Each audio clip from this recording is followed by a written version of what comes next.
할렐루야. 반갑습니다 하니까 어디 갔더니 그 노래를 많이 하더라고요. 또 마지막에는 반갑습니다 하니 다시 만납시다라는 또 노래도 하더라고요. 여러분, 오늘 우리가 하나님 앞에서 내가 과연 누구를 만나고 사느냐 하는 것이 굉장히 소중하고 중요한 거고, 우리가 어른 아이 할 것 없이 만나는 만남이 우리의 삶 속에서 가장 많은 부분을 차지합니다. 어떤 그 책자에 보니까 사람이 어떤 만남 속에서 가장 뭔가 이렇게 기분이 업되고 뭔가 마음이 가장 편안한 것이 어느 때인가. 만약에 여러분들에게 제가 이렇게 반문하면 누구를 만났을 때 가장 기분이 좋고라고 말하면 잘못된 표현 아니겠지만 기분이 좋고 마음이 편안한가, 마음이 편안한가. 여러분 한번 이렇게 생각을 해보세요. 누구를 만났을 때 마음이 가장 편안한가. 제가 이렇게 이름을 지목을 해서 한번 물어볼까요? 우리 옆에 있는 찬양대에게. 여러분, 우리 여자분들만 한번, 여성도들만 대답해 보세요. 남편을 만났을 때 마음이 가장 편합니까? 대답을 안 해요. 이상하게 대답을. 남편을 만났을 때 마음이 가장 편해요? 이제 반복하니까 이해라고 하는데, 안 편한 사람하고 왜 사세요? 우리 남자분들에게 물어봅니다. 아내를 만났을 때 마음이 가장 편합니까? 확실히 요새는 엄처시하에서 살아야 편안하다 그러더라고요. 여러분, 부부가 만났을 때도 아니고 자식과 부모가 만났을 때도 아니고 가장 편안할 때, 여러분 중고등부 아이들이 너 고민 상담자가 누구냐고 물으면 누구라고 이야기할 것 같아요? 친구예요. 친구를 만났을 때는 계급도 없고 막힌 것도 없고, 그래서 친구를 만났을 때 가장 마음이 편하다 그래요. 그런데 성경에 말씀할 때 예수님은 우리의 친구라고 말씀하셨어요. 창조주 하나님이 이 땅에 피조물이 되셔서 찾아오셨는데 나의 구주로 오셨지만 나의 친구로 내 가운데 오셔서 나의 모든 것을 받아주시는, 들어주시는 그분임을 말씀하고 있습니다. 근데 여러분, 오늘 우리가 이 성찬 예식에 참여하면서 여러분, 친구를 위하여 목숨을 버리면 이보다 더 큰 사랑이 없다고 말씀을 하셨어요. 친구를 위해 목숨을 버리면, 예수님이 이 땅에 오셔서 나를 위해서 죽어주셨어요. 여러분, 아내를 위해서, 남편을 위해서, 부모를 위해서, 자식을 위해서 우리가 죽을 수 있는 그런 능력도 없지만 환경도 아마 아닐 거예요. 그러나 우리 주님이 이 땅에 오셔서 우리를 찾아오셨는데 바로 우리 죄를 대속해 주기 위해서 임마누엘로 이 땅에 오신 분이 주님이십니다. 그리고 우리가 고린도전서 11장 말씀에 보면 너희가 이것을 행하여 나를 기념하라. 언제까지? 이 땅에 주님이 오시는 그날까지. 이것을 행하여서 나를 기념하라고 말씀을 하세요. 이것이 뭐예요? 떡을 떼고 잔을 나누는 거. 여러분, 기념하라고 하는 것은 잊지 말라는 말이잖아요. 십자가의 구속의 은혜를 잊지 말고 살라는 말씀입니다. 십자가의 구속의 은혜. 여러분, 다른 건 다 있더라도 한 가지 잊지 말아야 될 것은 바로 우리가 영원한 천국에 가는 길 되시는 예수님, 바로 우리가 나의 구원자가 되시는 주님. 주님께서 마지막 만찬을 드시면서, 유월절 만찬을 드시면서 떡을 떼며 이것은 내 몸이니라, 내 몸이라. 너희를 위해서 십자가에 못 박혀 죽을 내 몸이라고 말씀하셨습니다. 식후의 잔을 가지고 축사하여 또 이르시기를 이것은 너희를 위해 흘리는 나의 피라 그랬습니다. 내 몸이라 나의 피라. 나의 피인데 어떤 피냐? 언약의 피라 그랬습니다. 언약의 피.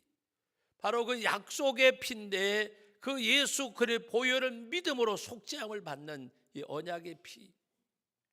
오늘 우리가 이것을 행하여 잊지 말고 기념해야 될 것은 바로 우리들에게 영원한 생명을 주신 십자가의 죽으심이고 속죄와 부활의 은총이 있기 때문입니다. 우리 죄를 속하시고 사흘 만에 부활하신 주님, 마지막 날에 내가 그를 다시 살리리라고 말씀하셨습니다. 아버지의 뜻은 아들을 보고 믿는 자마다 영생을 얻는 이것이라. 아들을 보고 예수님을 보고 믿는 자마다 영생을 얻는 것이 임마누엘로 찾아오신 하나님이 원하시는 뜻이라고 하는 말씀의 내용입니다. 저는 조금 이해가 안 가는 부분이 있어요. 여러분 자녀들이 신앙생활을 중단해 있는데 지속하기를 원치 않습니까? 여러분의 가족 가운데 믿지 않는 일가 친척이 있는데 그들이 나는 천국 가고 그들은 지옥 가도 나와는 상관이 없습니까? 무거운 이야기 같지만 제가 꽤 광고를 많이 했어요. 여기 자기 자녀들이 신앙생활 중단하고 있으면 기록해서 써서 내고, 그리고 가족 일가 친척 가운데 믿지 않는 분들이 있으면 여러분이 적어내시면 명단을 만들어서 함께 기도할 것이라고 말씀을 드렸어요. 근데 제가 아침에 이걸 한번 다 와서 올라와서 살펴봤어요. 근데 안 적으신 분들이 평신도라 그러면 좀 이해가 되겠지만 앞장서 일한 분들조차도 여기 이름이 별로 없더라고요. 조금 안타까운 마음이 있었어요. 여러분, 하나님의 은혜, 주님의 역사에 갈급함과 절박함이 있어야 돼요. 절박함. 하나님, 우리 아들, 딸들 이대로 두시면 안 됩니다라고 하나님 앞에 무릎 꿇는 절박함, 마음의 간절함. 내 사랑하는 피부치들이 이대로 두시면 안 되겠다고 하는 하나님 앞에 부르짖는 그 간구함.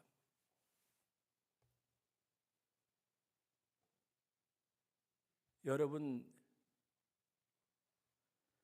부자와 거지 나사로의 비유하시잖아요.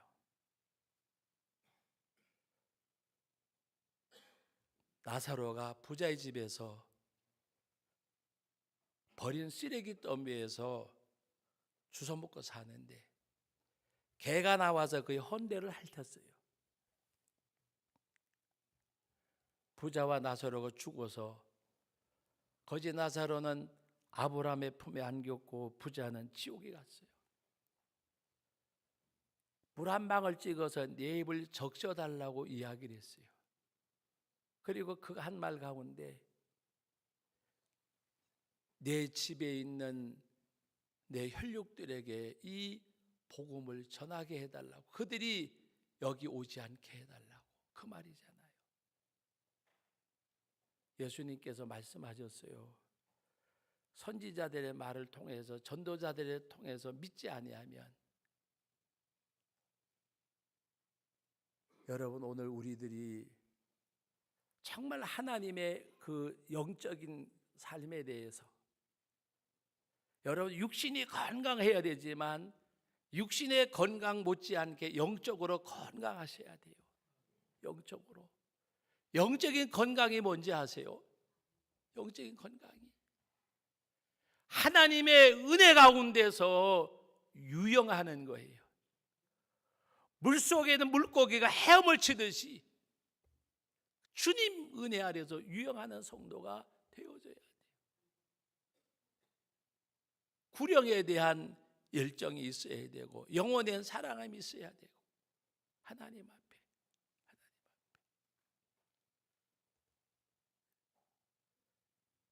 우리 주님이 아버지의 뜻은 아들을 보고 믿는 자마다 영생을 얻는 이것이니 마지막 날에 내가 그를 다시 살리리라. 내가 이 땅에 온 것은 나의 뜻을 이루려 함이 아니라 나를 보내신 내 아버지의 뜻을 이루려 함이라. 내 아버지의 뜻은 아들을 보고 믿는 자마다 영생을 얻는 이것이니라. 아버지의 뜻, 그것을 우리가 수종들어야 되잖아요. 그것을 원함이 갈망과 절박함과 원함이 하나님 앞에 간절함이 되어져야 돼요. 우리는 자유롭게 예배드리러 오지만 제가 지난 주일날 예배드린 그곳에는 자유롭게 예배를 드릴 수가 없어요. 예배를 드리러 온 사람들이 어떻게 선택이 되어진지는 모르지만 예배당에 올라가면서 이름을 다 쓰고 올라가더라고요. 가장 마음이 저리고 아팠던 부분 중에 하나는 어떤 분이 저한테 와서 이야기를 해요. 교회 울타리 안에가 아니라 교회가 굉장히 땅이 넓고 건물도 잘 지었는데 울타리 밖에서 교회에 들어오고 싶고 예배를 드리고 싶은 사람이 주일만 되면은 예배 그 교회 우리로 말하면 교회 담장을 빙빙 돈다는 거예요. 나올 수도 없고 예수 믿는다고 드러낼 수도 없고 어디 마을 갔다 오면서 어디 길을 가면서 가는 것처럼 돈다는 거예요. 그 도는 것도 잘못하다가 발각되면 뭔가 기록이 될까 봐 다른 데 가는 것처럼. 그런데 평상시 보다가 주일만 되면 예배당 주일을 도는 사람들이 많다는 거예요. 어떤 분이 이야기를 합니다. 예배당을 돌면서 눈물을 훔치는 사람들도 간혹 있대요. 왜 눈물을 훔칠까요? 하나님 앞에 예배 드릴 곳이 없어서, 예배 드릴 수가 없어서. 언젠가 여러분들에게 그 말씀을 드렸어요. 어떤 청년 아이 하나가 장마당에 가서 조그마한 물건을 팔고 이익이 생겼는데 11조를 띄었는데 갖다 바칠 곳이 없어서 드나들면서 일하는 어떤 사역자에게 11조를 드릴 곳이 없습니다. 이것을 가지고 와서 11조를 드려주세요. 여러분 11조 드릴 것 없습니까? 예배할 장소가 없어서 교회 담장을 우리는 빙빙 돕니까? 아니잖아요. 풍요로움 속에 영적 가난이 우리를 덮치고 있다는 말씀입니다. 풍요로움 속에. 어떤 사회학자가 말하기를 대한민국이 3만 불 넘어서 선진국이 되면서 가난의 절벽을 향하고 있다고 이야기하고 있습니다. 오늘 우리 한국교회가 영적인 풍요로움 속에서 영적 가난이 우리를 엄습해 왔고 영적 가난 속에 살면서도 육적인 풍요로움이 영적 가난을 깨닫지 못하게 하는 그 가운데서 살고 있습니다. 때로는 고난이 복일 수도 있고 때로는 가난이 복일 수도 있고 때로는 민족의 순환과 시련이 복일 수도 있던 것은 우리가 하나님 앞에 무릎 꿇게 했던 시간들이 있기 때문입니다. 그 하나님을 향하여 가난이, 고난이, 시련이, 역경이 그 주님을 찾게 했던 때가 있기 때문입니다. 오늘 저와 여러분들은 성찬의 의미가 뭔지를 아셔야 돼요. 생명을 주신 거예요. 생명을 주신 거. 이 은혜를 깨닫는 저와 여러분들이 떡과 잔을 나누면서 육적인 풍요로움 속에 잃어가는 영적 가난함을 깨닫고,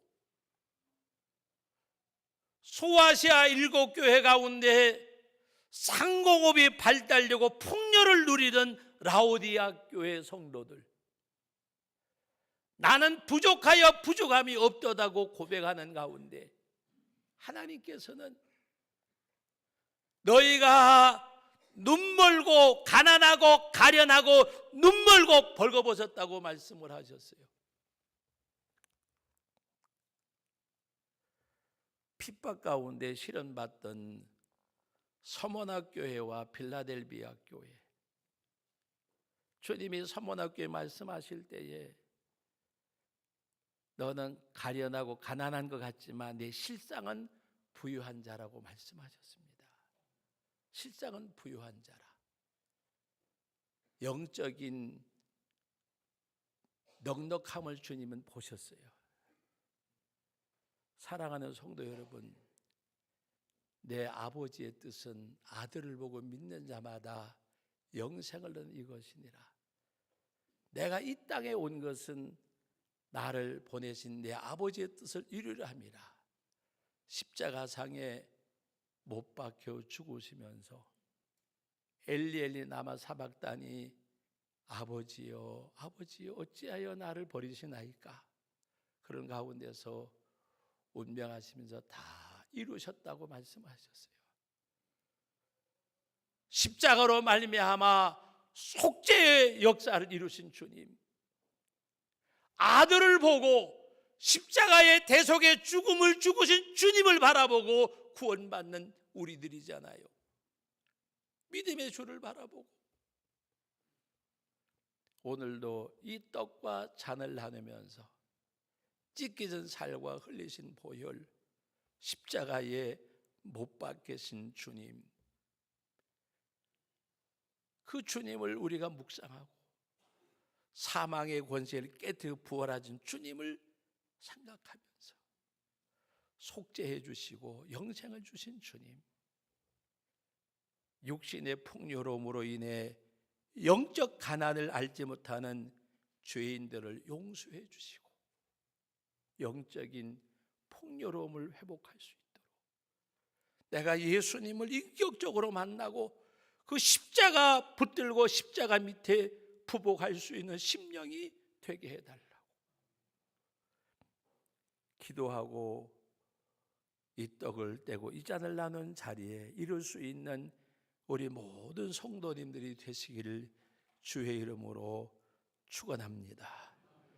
거룩하신 아버지 하나님, 은혜와 사랑을 감사드립니다. 주신 말씀 상고하고 이 성찬에 참여하는 성도들 되게 하옵소서. 예수님의 이름으로 기도하옵나이다. 아멘.